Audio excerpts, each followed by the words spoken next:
بسم اللہ الرحمن الرحیم۔ اسلامی تاریخ میں سے حضرت ہارون علیہ السلام، حضرت موسیٰ علیہ السلام کے سگے بھائی تھے۔ آپ موسیٰ علیہ السلام سے 3 سال بڑے تھے۔ اس وقت اللہ تعالیٰ نے موسیٰ علیہ السلام کو نبی بنایا اور حکم دیا کہ فرعون کے پاس جائیں، اسے دین کی دعوت دیں، اس سے بڑا ظلم کر رکھا ہے۔ اس وقت موسیٰ علیہ السلام نے دعا مانگی کہ اللہ میرے بھائی ہارون فصاحت اور بلاغت میں بہت زیادہ ہیں، آپ انہیں بھی نبی بنا دیں۔ اللہ تعالیٰ نے موسیٰ علیہ السلام کی دعا قبول فرمائی، ہارون علیہ السلام کو نبوت عطا فرمائی۔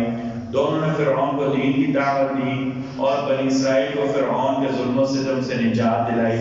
تو موسیٰ علیہ السلام اپنے بھائی حضرت ہارون کو اپنا نائب بنا کر طور پہاڑ پر اللہ سے بات چیت کے لیے تشریف لے گئے تو بنی اسرائیل نے سامری جادوگر کی باتوں میں آ کر گائے کے بچے کی پوجا شروع کر دی۔ حضرت موسیٰ واپس آئے تو ہارون علیہ السلام پر ناراض ہوئے۔ حضرت ہارون نے اپنا عذر بیان کرتے ہوئے کہا، میں نے قوم کو سمجھایا مگر سمجھنے کے بجائے مجھے قتل کرنے پر آمادہ ہو گئی۔ حضرت ہارون علیہ السلام نے حضرت موسیٰ علیہ السلام سے 3 سال پہلے انتقال فرمایا۔ ایک فرض کے بارے میں 5 نمازوں کی پابندی کرنا، یعنی دن میں 5 بار اپنے مقررہ وقت پر نماز پڑھنا یہ فرض ہے۔ نبی کریم صلی اللہ علیہ وسلم نے فرمایا جو بندہ 5 فرض نمازیں پابندی سے پڑھتا ہے اللہ تعالیٰ اسے عبادت سے غافل بندوں میں شمار نہیں کرتے۔ ایک سنت کے بارے میں کتے یا گدھے کی آواز سنے تو کیا کہنا چاہیے؟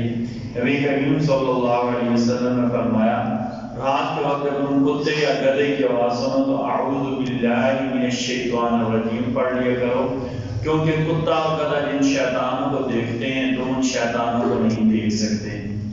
اس لیے جب کتے اور گدھے کی آواز سنیں تو اس کا مطلب یہ ہوتا ہے کہ قریب کوئی شیطان ایسا ہے وہ بڑا خطرناک ہے، اس کو کیا پڑھ لینا ہے؟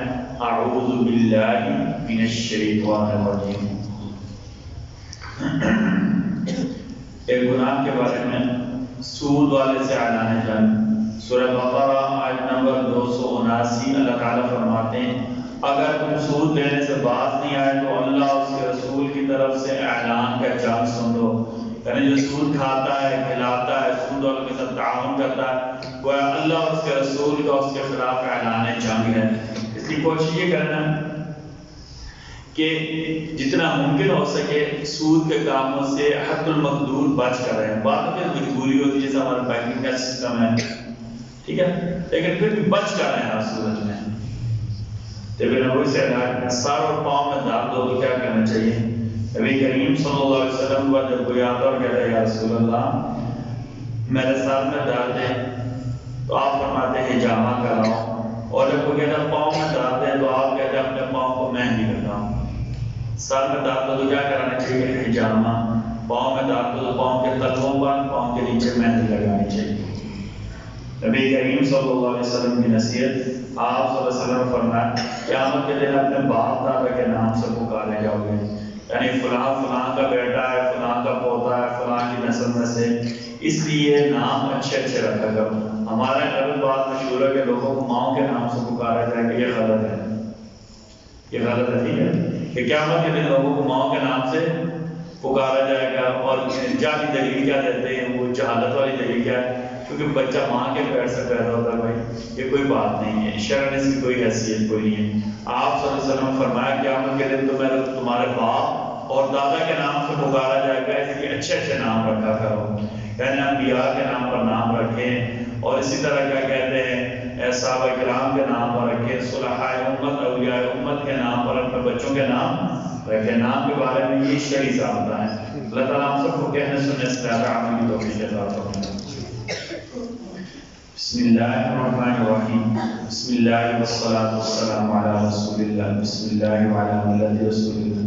ہمارے رب جی آپ ہمیں معاف فرما دیں، یہ ہمارے ساتھ رحم اور کرم کا معاملہ فرما دیں، تمام مدارس دینیہ کی ہر لحاظ سے حفاظت فرما دیں، ہر سال سے محفوظ فرما دیں، یہاں جتنا کام ہو رہا ہے سب کو اپنے آپ قبول فرما دیں۔ اللہ جی سارے مدارس کا فیض قیامت کی صبح تک کے لیے عام فرما دیں، رحمتک یا ارحم الراحمین۔